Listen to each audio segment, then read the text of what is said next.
Welcome to the Feminine Thriving Podcast, brought to you by the Jade Temple, the sisterhood devoted to the wisdom and pleasure of the female body.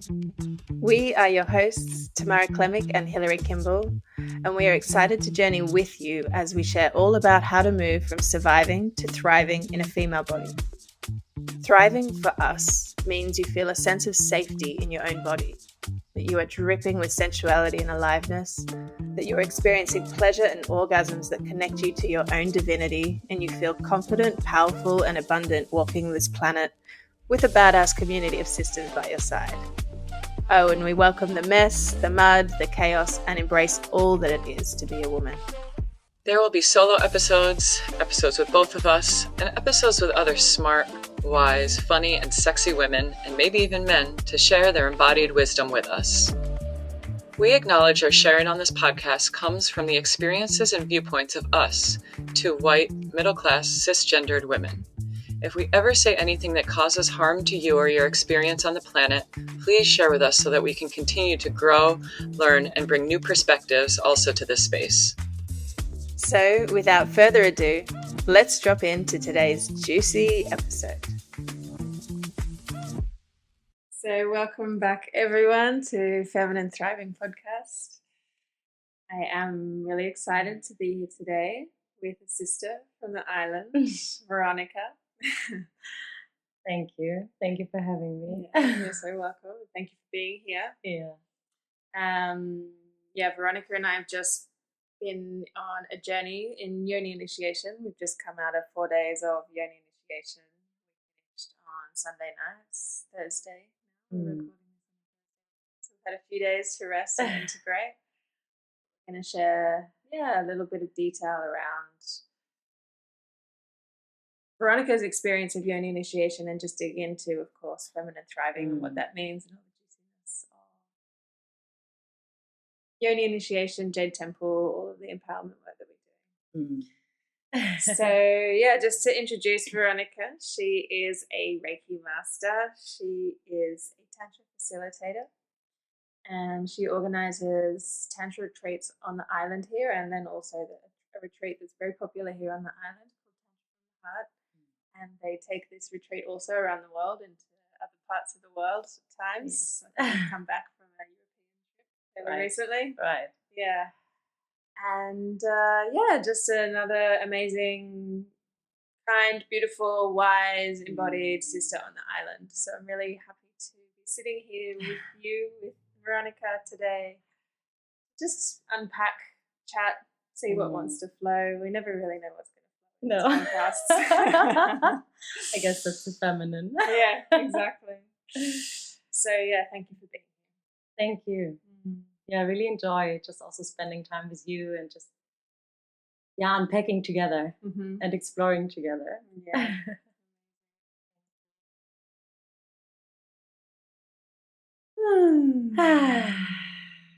I'm sure you'll notice us a lot in this podcast because we've also just come out of this retreat. We'll be doing a lot of deep breaths, a lot of breathing, a lot of sounding because we've really just been in that zone for the whole weekend. So also the self-touch. I really feel these days. So beautiful. It really is. I do it so much as well. I just observe as I feel myself even just disconnecting a little or needing some comfort, just the hand on my heart is instantly such a regulator. Yeah. Amazing. So love on this whenever I have a guest. The many times I've had that guest so far. It was quite a new podcast. But I always ask, just starting the question, what does feminine thriving mean to you? Yeah, it's a beautiful question. For me, feminine thriving, I feel it's a very natural process that's happening in the world right now to balance. And I feel I really see it in all the amazing women in my life.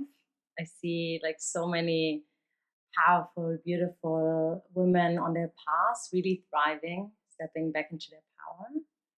But I think it's also, it's an outer process and it's also a very inner process. Just thriving of the feminine inside of all of us. it's beyond the gender, for men, for women, for everything in between. The qualities of bringing back the qualities of the feminine, in order for the masculine and the feminine to thrive together. I think that's really what it is for me now, right now in this moment. Yeah, beautiful. I always say you can ask me the same question tomorrow and I'll say something completely different. So yeah, but it's a really beautiful answer. And I guess I'm curious, like you talked about the feminine qualities. What are those for you? Yeah.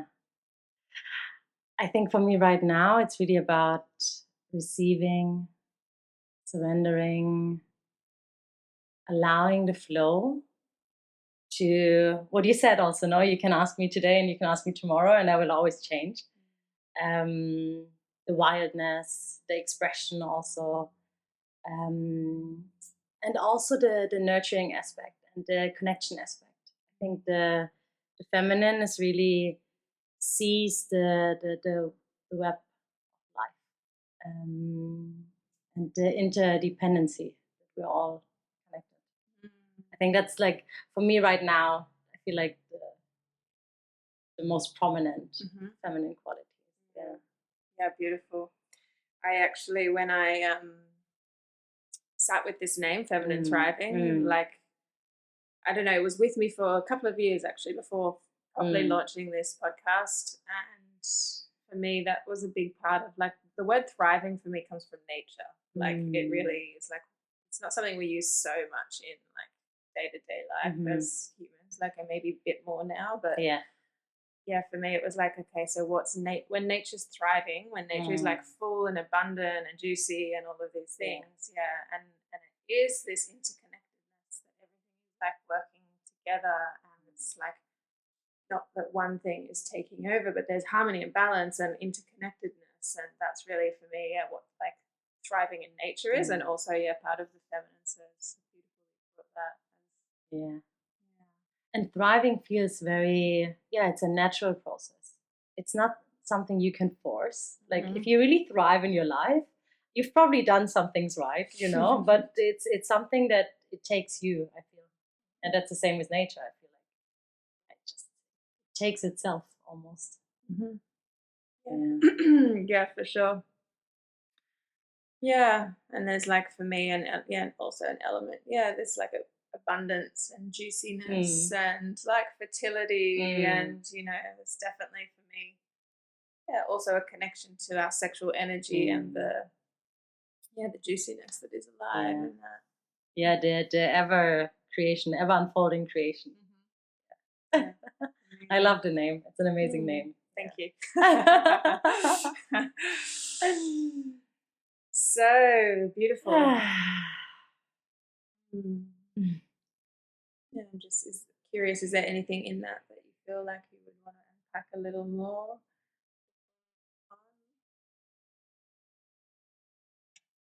Alive in you? No, I think for now. Yeah, amazing. Cool. So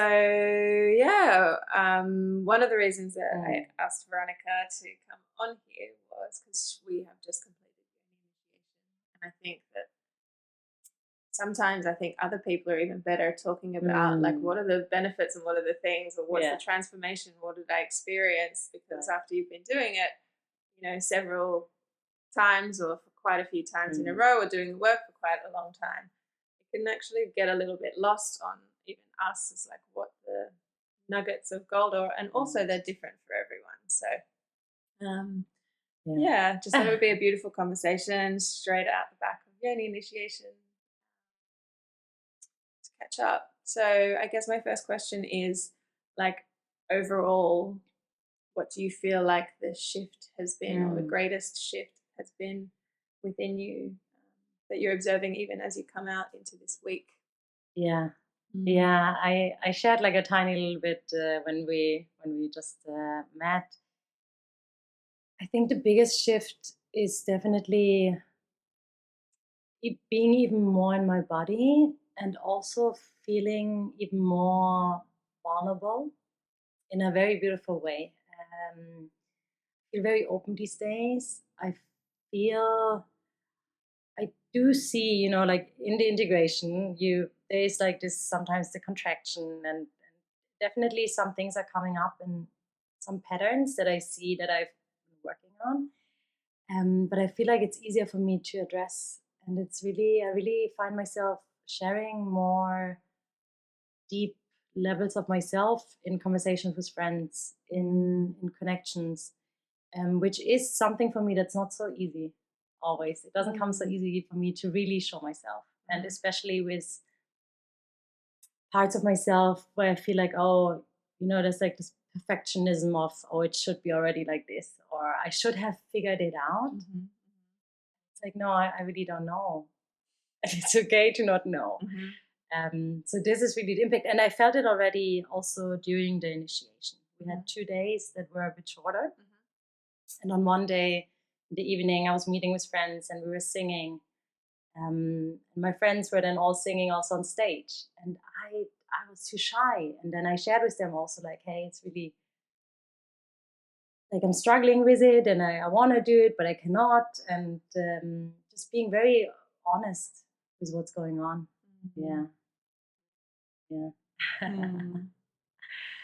And definitely also the pleasure factor, I would say. It's definitely something like feeling so good in my body, and yeah, just using some of the tools afterwards and taking it to the next level. I think of feeling pleasureful in this life and in this body. Yeah, amazing.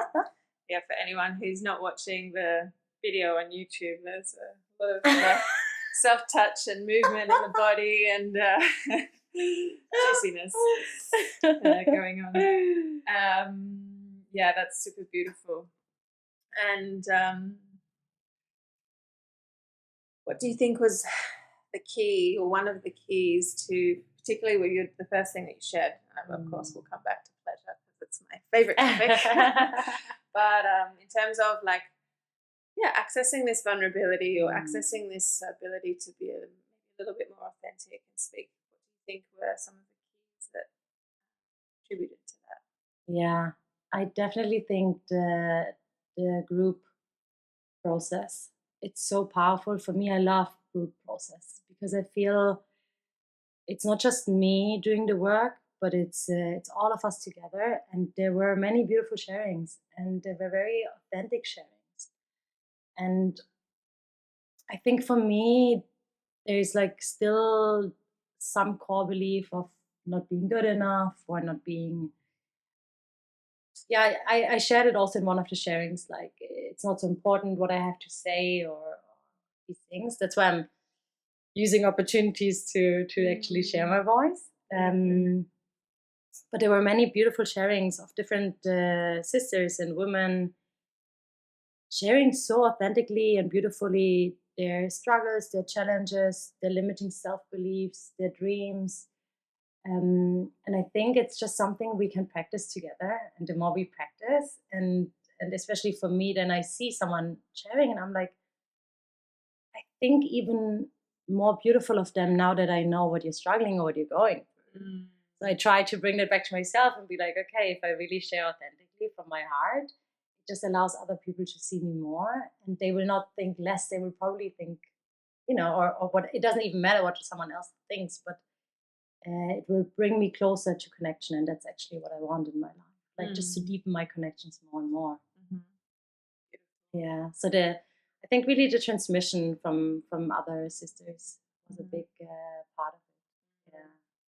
Yeah, the sharings were and always are actually, so beautiful. And one of the things, I can't remember who I was talking to on the weekend, but I was like, this is why I can't do small talk. Like, it's like when you're in these places and these spaces and there's so much depth and vulnerability and truth and rawness and like, this is who I am and this is my shit and this is what I'm going through. It's like, I really like where you're from and how long have you been on the island just doesn't do it for me anymore. No. And I think I heard that from other participants also. I think sometimes people, that's a little bit the bridge that you need to build from how we grew up to the way we live and the way we want to live and the way we want to connect, that some people still find themselves like, oh, but I have these conversations, it doesn't really do anything to me. Yeah. And it's like there's something for me, like my time is so like limited, and it's like the only like really limited resource that we actually have, right? And like I actually see myself avoiding even like big like house events and parties or group things, because I just like my whole body is just like, unless it's like deep and raw and real, like I find it challenging. I feel like myself being like I almost would rather be like studying or doing my practices, or you know, than being in these spaces where, and of course sometimes it's nice, like I'm not saying 100% of the time, and I'm definitely not trying to throw judgment on anyone else for being in that space or wanting to just have some light, fun, like easy conversations. Also, there is a space for that. You know, we can't always be like processing in our like trauma and our drama. It's like a balance, but once we taste the realness, we just want more. I think that's really what it is. Yeah, definitely. And I also love what you were sharing about like when we see people reveal themselves in this way, that it actually makes us love them more, not less. Like it's like there's, you know, it's I even think like when we look at all the people, not all, but many of the people on social media or different places where they're getting like huge traction, is actually the ones that are like super real and like revealing so much about themselves. And I'm like, I do feel like the deeper someone reveals themselves, the more we fall in love with them. Like, and actually that's what's also happening in relationships and in friendships, is like we reveal more and we get deeper and deeper and deeper, and that's where these bonds become deeper. And sometimes that does naturally require time, but also sometimes if we can get there quicker, then we can get to very deep connection very quickly. And also the trust is just getting more and more, because I feel that's something that I've been struggling with in the past, is if I'm not fully showing myself authentically, a part of me is not trusting the connection, because I know that I'm not fully showing myself. So the more I can show myself, and then also understand, for some people then it's not the right match, and that's okay. But for the ones that it is the match, I can really trust, because I know that they see me. And it also, for me, I think I shared it in the initiation also, the sense of belonging, which I think is very connected to the body and really being in the body. But also, if you don't let yourself be seen, you cannot fully feel belonging, because it's not really you. So I think it's really interesting when I reflect like my deepest limiting beliefs, and then how we sometimes recreate it. And I think that's what I'm really doing in the last years, is, like trying to a little bit, not going against myself, but just like choosing differently, and bravely being like, okay, I'm revealing myself, I'm having this conversation, it's uncomfortable for me, but I'm doing it anyway, because this is where I actually want to go. So Veronika, you were just talking about this idea of like authenticity and belonging, and also how we can, like, our deepest wounds or these limiting beliefs, how they can actually like we recreate them to be true. And I think like both of those are, I have like, I want to go into both of those topics. I love them so much. But there is this truth that, like, maybe we'll just go into the beliefs thing, because there is this thing that when someone is really in this space of believing that I don't belong, like this is their core wound or their core belief, is that I don't belong. Every time they show up in a space, they're like closed off, they're introverted, they are not like open and like open for connection. So this belief is just being confirmed and confirmed into every kind of space or community that they go into, right? This, I don't belong, therefore they shut themselves off. There was something the other day in myself where I was like, I can see how like exactly this wound or this belief, and I'm just recreating it. But anyway, I'll see if it comes to me in another moment. But it is like, I really think the more we can have like awareness of what is this story that I'm like carrying around with myself since I was little, around whether it be belonging. I mean, most of the things that we have, ultimately the root is worthiness. Like it all comes back to worthiness. But how we express that and what we see is our like wound or our thing that's wrong with us that we carry around. Like, how can we bring awareness to it, and how can we almost do the opposite? Yeah, and I thought it was interesting when you described if someone has this core wound of not belonging and then being introvert and closing themselves off. And then I thought about myself, and for me it was different. Like, it looked different on the outside, but it had the same inside. Yeah. So for me, I think it was, and I didn't, back then we didn't have these words. Now, like, sometimes it's good to have, sometimes, like the embodiment is really I think the ultimate depth of it. But the concepts and the words are so helpful, I think, to understand. Because I think for me, it was really about fawning. No one on the outside would ever have thought that I feel I don't belong, or that I feel there's something wrong with me. Because on the outside, as a child and as a teenager and as a young adult, I was very I was fitting in, and I was popular in school and good in my job, and on the outside everything was seemed as if I belong. But deep down inside I always felt I don't really belong, and something is wrong with me, but also something is wrong how we do this life, and why are we all going this way, but it seems to be this is the way. And then I think maybe what happens to a lot of people, also here on the island, something happens in life, and then life throws you on your path, and you just cannot continue to go on. But I think that's something that was also for me tricky, that I felt everything was good in life, or it seemed to be good. So who am I? How do I have the right to think something's not good? And I don't want this life, actually. I want a different life. I think that is pretty common as well. It's like, I've got privilege, I've got a good job, I've got health, and maybe in the society standards, I'm also seen as attractive and all of these different things that can who am I to be miserable, right, or unhappy? But as you mentioned, one of the root causes of all of these, this unhappiness, this even sense of loneliness, this sense of not belonging, this sense of unworthiness, so much of it can be traced back to a lack of connection to our body, to ourselves, and this lack of embodiment. I say, as I'm touching my body and coming here and coming home, and I often in my classes and retreats offer for people listening, you can do it right now, but just bringing a hand to the heart and a hand to the belly, and just taking a moment to feel like you're coming home.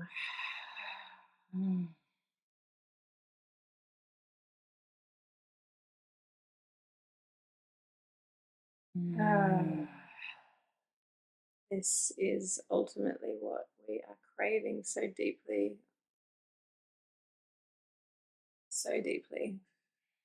So many of us, humans, women, they're searching for something on the outside when it's all what we really deeply craving and needing is this connection inside, and this connection coming home to our bodies.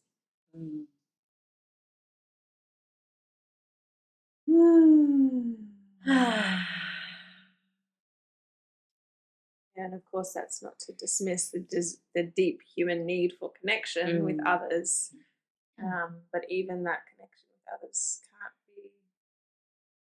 be deeply felt and deeply satisfying until we've actually prepared this connection or come back to this connection with ourselves and our bodies. Yeah. And also I feel everything just gets more beautiful and more deeply meaningful the more we are actually connected to ourselves. And then I really feel over the last years, like nature is just getting more and more and more beautiful. And I often find myself, because I was living in Switzerland, I grew up in Munich, like I grew up with beautiful nature, mountains, and I spent a lot of time in nature. But I remember I couldn't fully see it, and I couldn't fully, and now I always think to myself, has it always been so beautiful? And have I just not been aware? But I really think like the deeper you sink into the body, the deeper you sink into life just opens up. And you're like, wow, you see a flower and you're like, wow, it's so beautiful. So everything becomes so magical, the little things. And then also the connections between humans become more and more beautiful. Definitely. And fulfilling. Yeah. Yeah, for sure. And like I actually feel like this sort of takes us into the other topic of pleasure, because like, for me this is a huge part of embodiment. It's like as we come into these bodies, and it's like such a in some ways complex word, embodiment. It can, again, I could also explain it in different ways on different days, but when we come into this body and into this connection, and we can actually be feeling more sensitively and more subtly the sensations in our body, it's also so deeply connected to all of the senses. So of course when we see beauty and when we taste beauty and deliciousness, and when we hear beauty and music, like everything is more, it's more beautiful, it's more in the body, it's more felt, it's more experienced, we're more present with. And so all of the pleasures of life, whether that be looking at a flower or making love, become so much more. So much more felt, so much more experienced. And this is why for me pleasure is, it's not just about sexuality. It's like so far from just being about sexuality.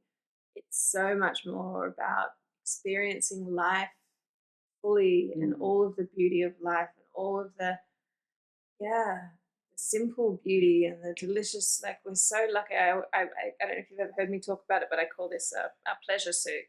Like that we're actually like souls that are dropped into these pleasure suits, and then most of us are just completely disconnected from it. So we're like doing this human experience and like missing the most biggest benefit of being a human, which is all of this pleasure.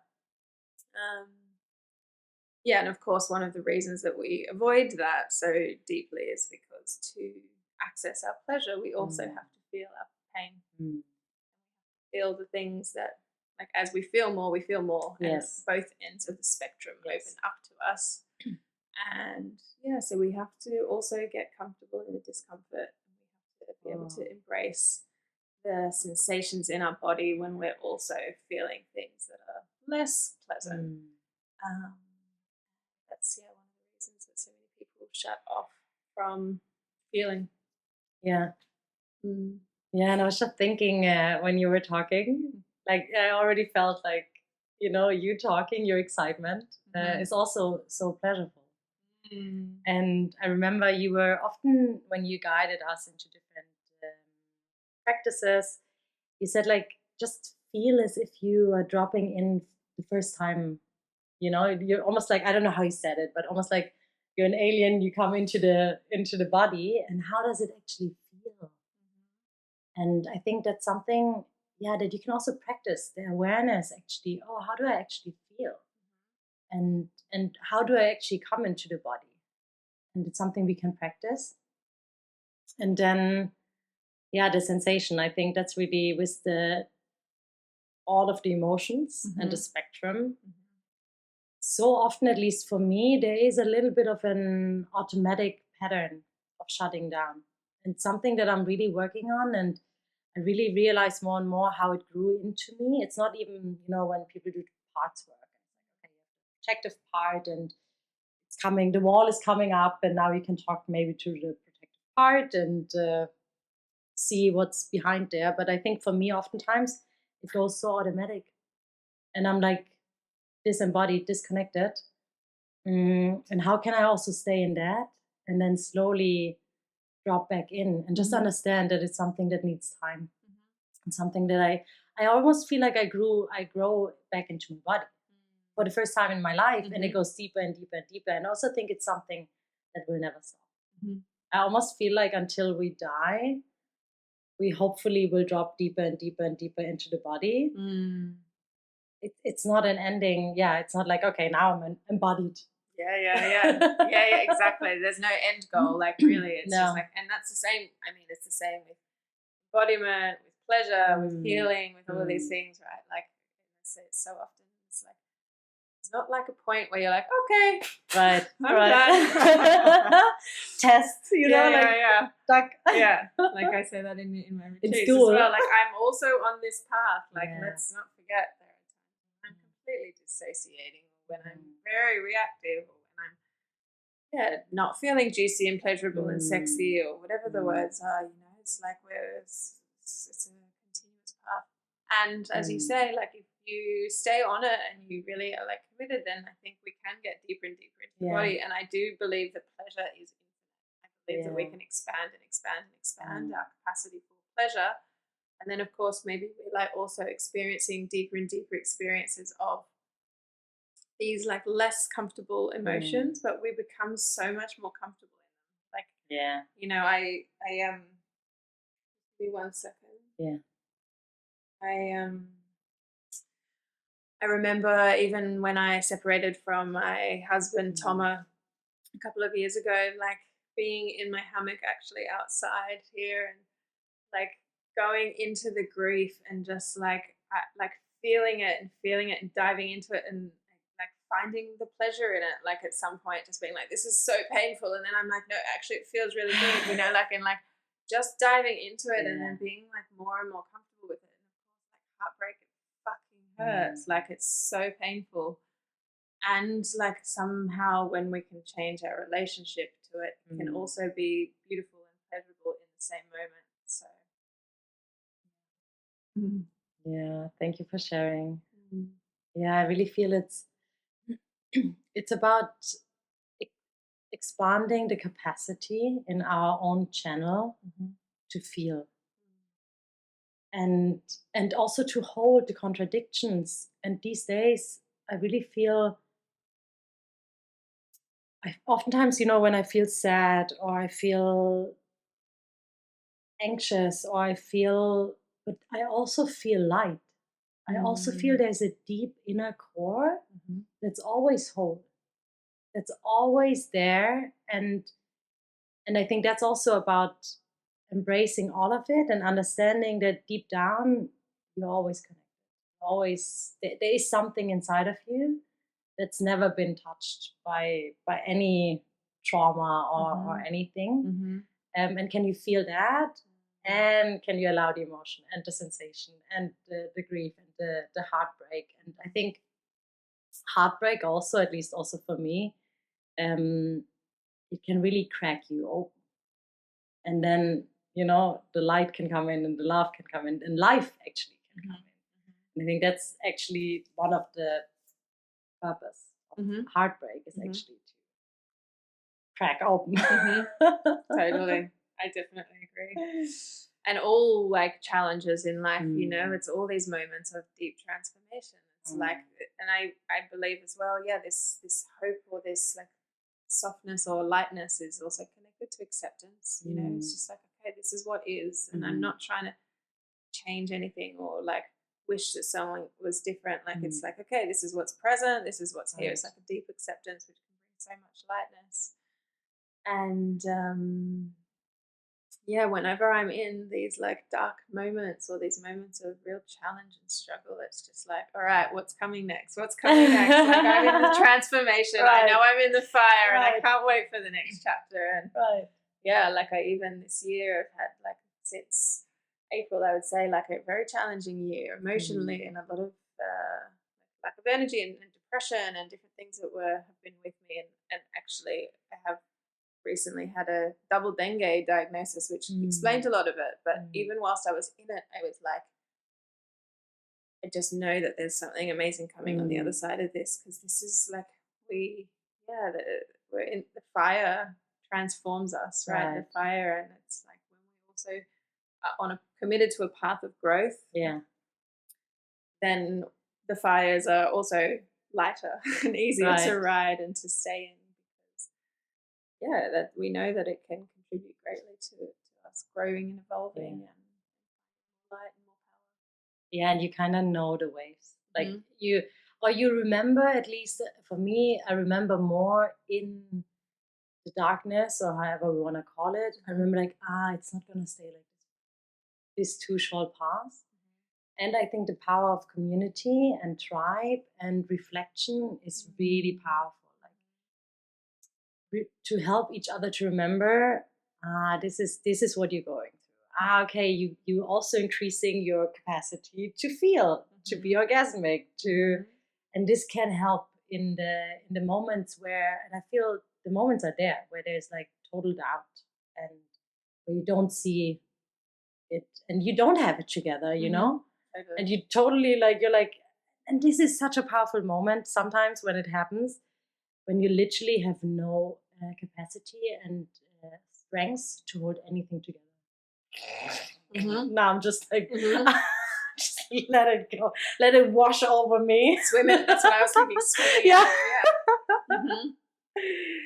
Yeah, definitely. And that's I think it's a really important thing. It's not like when we're like, for example, sometimes people might hear us talking right now, and when I'm in the darkness, I just know that everything's going to be okay, and I know that I'm going to transform, and like this is going to like, of course there is that, and there's the like, what's the fucking point of this all? This is shit. I don't want to be here anymore. Blah blah.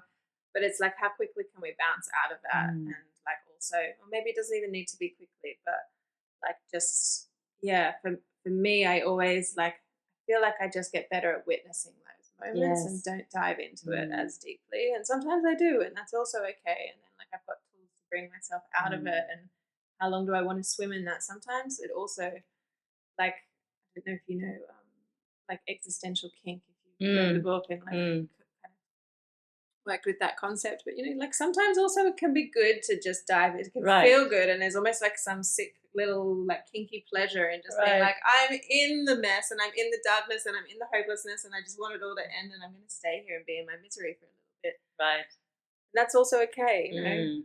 And just I guess bringing that to light. Thank you for bringing that to light. It's not like we're always just like, oh yeah, I'm like so connected and I'm so aware and I'm so positive that I know that this is going to come over. It's like oscillating between the different states. And the different parts that we have. And there is a part of me that is overwhelmed and that is questioning sometimes, like, what is this life for? I'm like, do I really what do I make a difference? I have this part inside of me, and can I take care of this part because it's there? And do I also have another part that's very much, you know, feels very connected and sees the bigger picture? And I think for a while I was trying to suppress the part that feels overwhelmed and feels depressed and whatever. But I think that's like the spiritual bypassing that happens sometimes. And I think it's just important, to have these different parts and to be authentic. Again, coming back to the authenticity.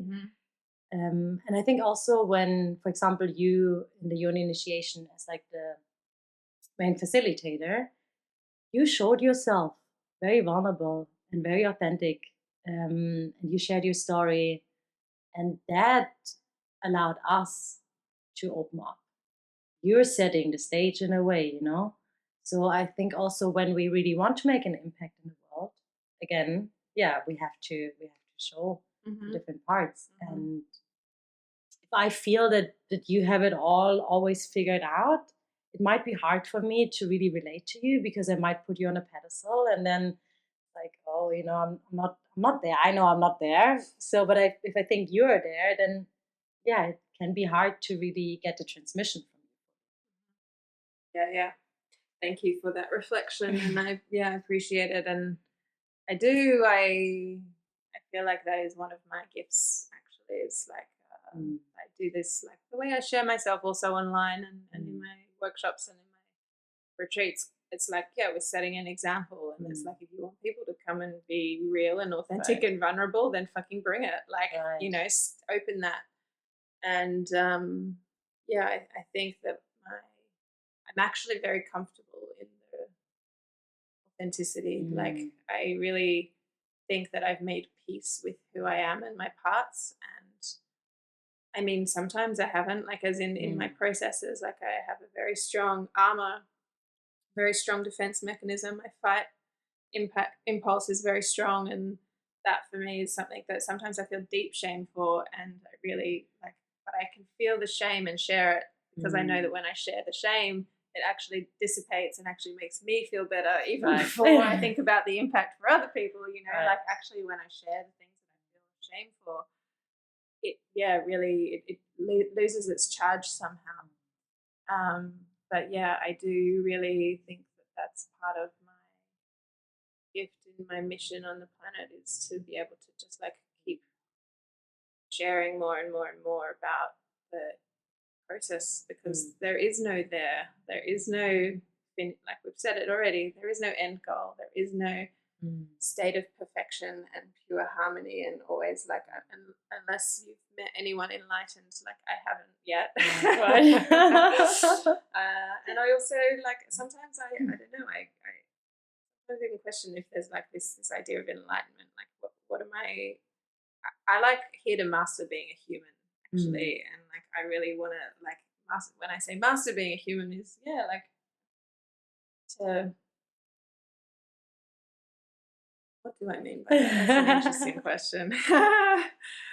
Like to be as much in this human body as possible and to experience life, and I definitely want to connect like more and more to joy and to play and to pleasure as my like default states, as well as like embracing the fact that there is like darkness and mess, and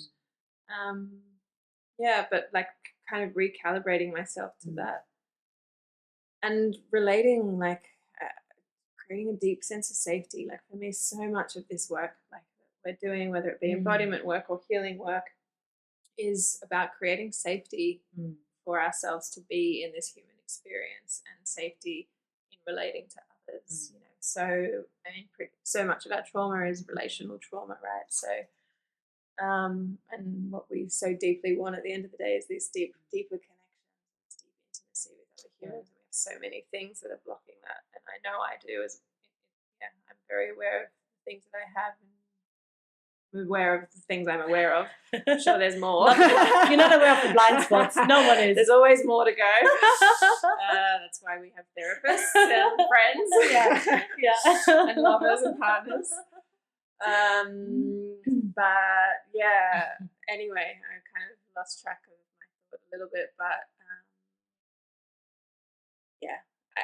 I'm not necessarily on an enlightenment path. I love this. You're on the human path. On the human path. And like definitely lightness, as I mentioned the words, like play is just a big thing that's with me at the moment. Play and joy, and like just tapping into that as much as possible, because I've got a real programming or like persuasion for like stress and overwhelm, and like so it's like bringing in as much lightness into my experience and into my body as possible. I just thought kids are such a beautiful example for that, because they cry and they learn and they fall and they embrace the whole human experience, but their default is like they wake up and most of the time they're like, okay, what's going on, let's play. And at the same time they embrace it all, and I think that's something that most of us relearn again, or want to relearn again on this path. And I also just wanted to thank you for sharing the part of you that you said, like you really show yourself also online, and there's no end goal. And as you were talking, I realized that there's a part of me still that beliefs that I can only share my story when I have it figured out. And just by listening to you, I was like, okay, I have this part. It's okay. It's also there. And can I strengthen the other parts more and more, where I can show myself and I understand that there is nothing to prove. And it was so beautiful when we were in Italy in our Europe trip. I had a really nice conversation with the owner of one of the retreat locations. And he said, at some point in life, you can just decide for yourself that you already won. You won and everything is extra. I was like, right. Beautiful. Because the dream and the vision and the process will always go on. So there will never be a finish line. But a part of you can just be like, you know what? It's already amazing. I've done it. I've succeeded for myself. There's nothing to prove. And then I think the play can come in again. So this is something I try like lately, really. Okay, no, I already won, you know? I follow my heart. I'm living on this crazy island. I do the things I love. It's already amazing. I love it. I love it. I completely agree. It's like if we can't, there is no end goal. So at what point are we going to allow ourselves to feel like we won? Right. And I guess for me, that is also like, that is gratitude in so many ways. You know, it's like, I mean, they're slightly different, but like for me, just tapping into this like energy of gratitude, like wow, wow, wow, wow, wow, wow, wow, like look at my life, look at what I've already created. It's so amazing. But I love this language, like I've already won. The rest is a bonus. And it's true. Like look at our lives, look at the things that we've done to create this life, and of course there's still struggles and challenges and the rest of it. There always will be, and at some point. Just claiming that. I'm claiming it now. Yeah, I know. Amazing. Let's go celebrate after this. We've done it. Now the human play can continue, you know? Amazing. I love this. And I also, this is for me another thing, is like I'm on a path of growth and evolution for sure. And like I think we can get stuck in a trap, particularly in this community, and of like constant like needing to fix ourselves and constant like growth and and like sometimes isn't it like enough's enough, and then there's like already like we are wired for healing. Our body and our nervous system and everything is a natural healing machine. It's already working in that direction. Like it's you can interrupt it, and a lot of us do, or I certainly was for a long time. But if we like have intention and we just let go, then the body is healing. We don't have to be always like studying, always in therapy, always like doing this like mission to fix or to get better or to improve. It's like we just need to like soften and let go a little bit and allow the natural process to happen. And at some point be like, okay, I'm already there. This is enough. Like this, I'm one, and the rest is bonus. Thank you. I also just felt like that's the feminine thriving. You know, that's like nature, the flower has already showed itself, and then, you know, the process continue. But it comes back to the natural process of life. I think, life is designed to show us what's next and to bring us to the people and places that we want to experience, and can we allow that, and then take the little aligned actions that we have to do, and the rest comes naturally. I feel my body softening with that, and like just it's like this deepest state of surrender and trust. Like trust is such a huge part of it, right? Like letting go, and the idea that we can control anything or everything. And like the flower will naturally bloom, and so will we. And we can give it water and sunshine and nutrients and add in the qualities that help the flower grow and bloom and blossom. But that's naturally where she's heading anyway.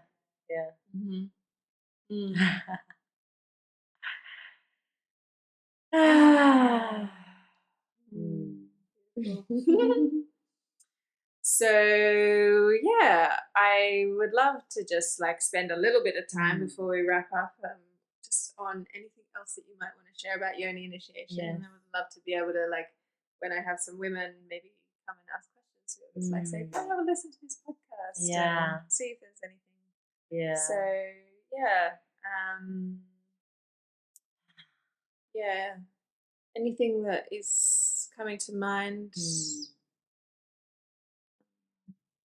I guess maybe I would even like I can start with the question, like, if someone was considering and it's to join this retreat, like, what would you say to them in terms of not just like, it's amazing, come. Yeah. But what might they expect? What can they expect? And like, what can they expect? And what were the things that really touched you about your experience?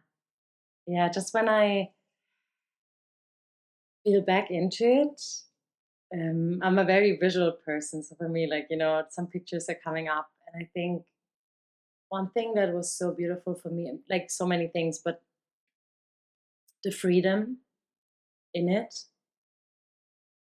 of expressing, of being just with women, being in the sisterhood, being in the body.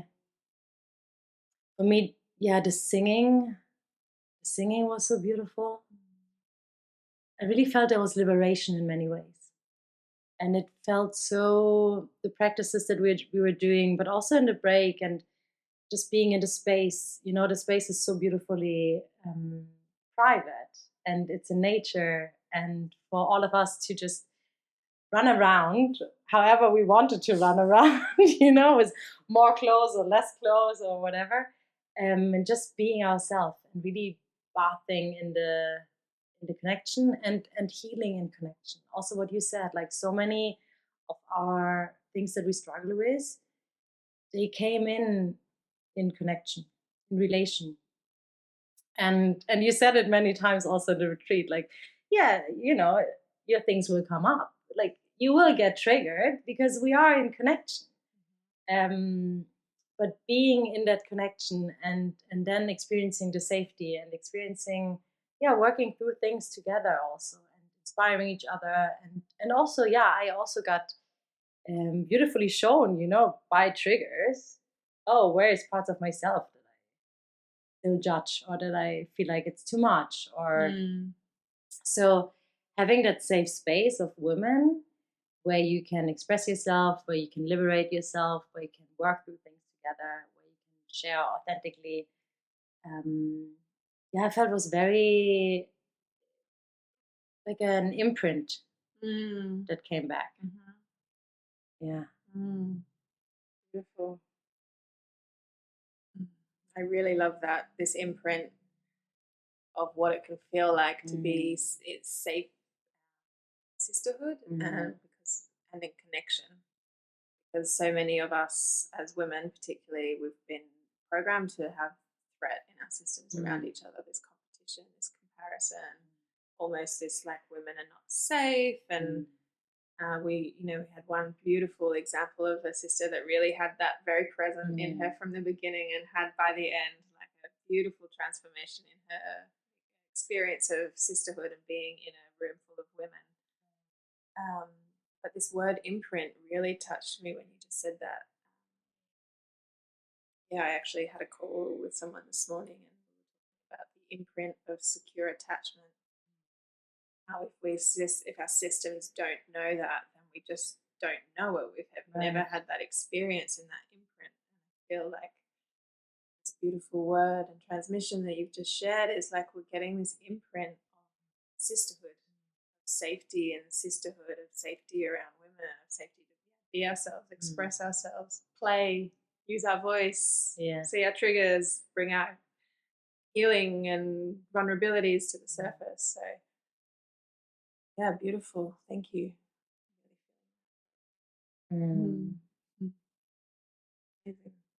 Yeah, and I think the other thing, and it is really connected. I think there was a lot of personal growth and also growth with the group that we were together.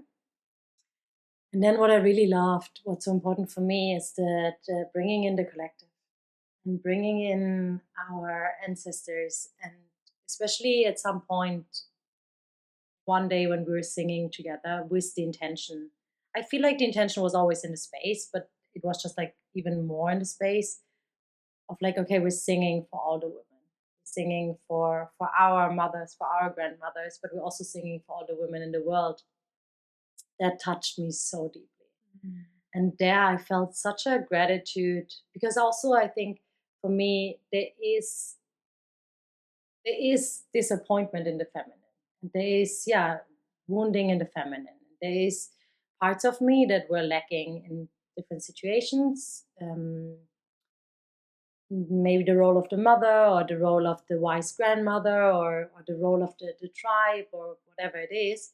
So there's parts of me that also sometimes still hold anger and disappointment and resentment. And at the same time, when we were singing for the collective, I felt so much gratitude, and I felt so much love for the women, and also for the women like very far away, and for the women very close, and also seeing my mother or seeing my grandmother, that they've done the best they could. They've done everything in their capacity, and they also allowed me to be who I am, and to step into fully. Sometimes I also feel it needs to come to a deep point until something changes. And I just felt in that moment everything was perfectly designed, you know? And then sending back the love and sending back the gratitude into all the different dimensions. I was like, I get now goosebumps, you know? I'm like, as well, full body. This is for me, gives me also in my own healing journey. And why do I put myself over and over again also in situations that are challenging and that are out of my comfort zone? It's because I do it for myself, and I do it for the community. That gives me so much power also. So that was very beautiful for me. Yeah. Yummy.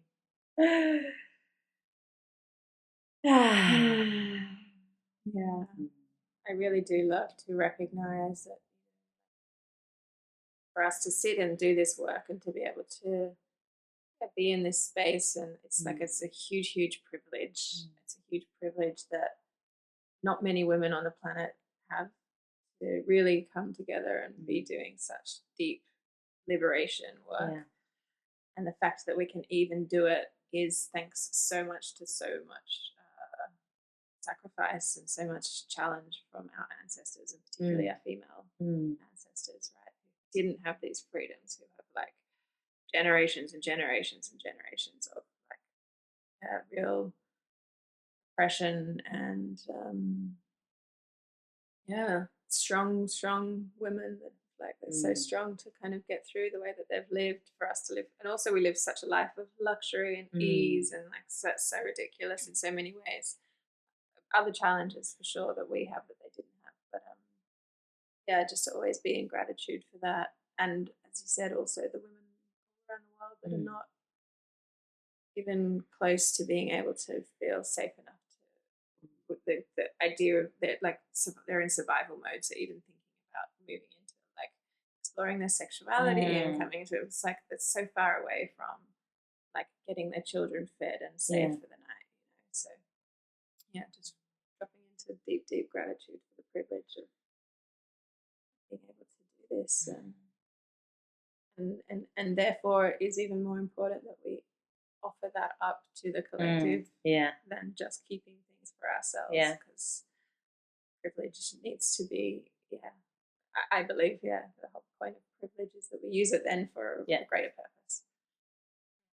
Yeah, and I think you brought that in, or that was very, I could feel that in the space the whole time. And that was for me also very beautiful, because I really felt, it's beyond just us here right now. And while we're talking, one thing also came to my mind, just like I want to share, if someone is considering of doing it, because I feel in the last years I've done. We'll have no video for the end. Okay. In the last years I've done many of the practices also that we've done in the initiation, but I never had like a fully instruction or introduction into it. I've done a lot of things intuitively, and I think for me that was a beautiful way to start. But then bringing in the knowledge, that's something that I really loved about different practices, different Yoni eggs, different body anatomy, how the female body works, pussy school. So really, this was something that for me also, I feel if someone, it's also in the past for a longer time, I think there's many beautiful things that are just adding to that. For me, it was like this. So I'm really, I think I took a lot of different pieces out of it, and a lot of things that I feel like, oh, I want to go deeper here and I want to explore more. So Beautiful. So I think we can probably bring it to a close. It's actually been a very beautiful conversation on many different angles and places that we've gone. Thank you so much. And just if you have some space, if there's anything else that you just want to share or close with, it's alive in you right now, no pressure. No, I just feel I'm really grateful. I'm grateful for our connection. I'm grateful to be here. I'm grateful to be part of this community, to be part of the feminine thriving. I'm grateful to be in my body. I'm just feeling very, very content and very, also honored, to be able to do all the things we do. And it felt very naturally to be here and to be with you. And thank you. Beautiful. Thank you, love. Thank you for sharing your wisdom and your experience and your personal vulnerability. Sit here and have this conversation, but also to have you on the retreat and just to get to know you deeper. And we've had a few years of being passing ships on the island, so it's nice now to be sisters. And very beautiful. So I think we can all maybe finish with a deep breath, maybe 2 deep breaths, just space together. So deep inhale.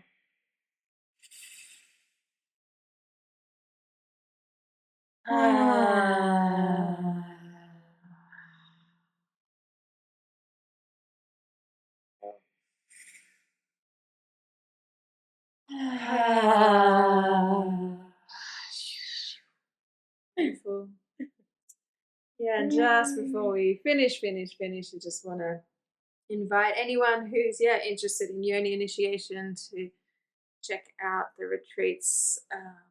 Usually on my Instagram or on the Jade Temple Facebook page, you'll be able to see all the upcoming Yoni initiations.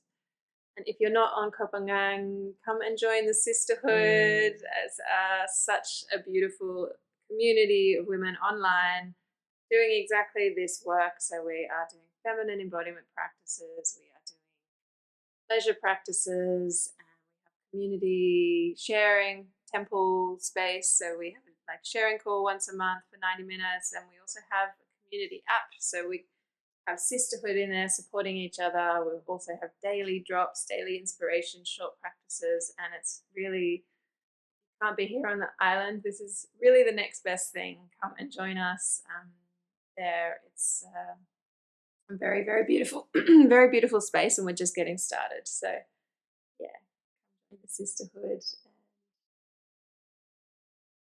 By sending everyone so much love. Keep thriving, keep connecting to your beautiful bodies, and we'll see you next time. Thank you.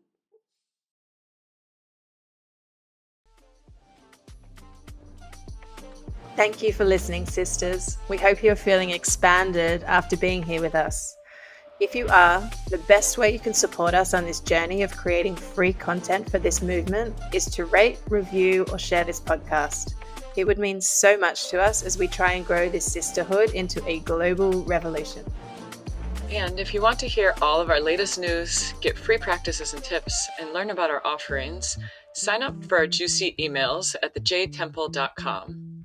Thank you so much, sisters. We love you and hope to see you soon.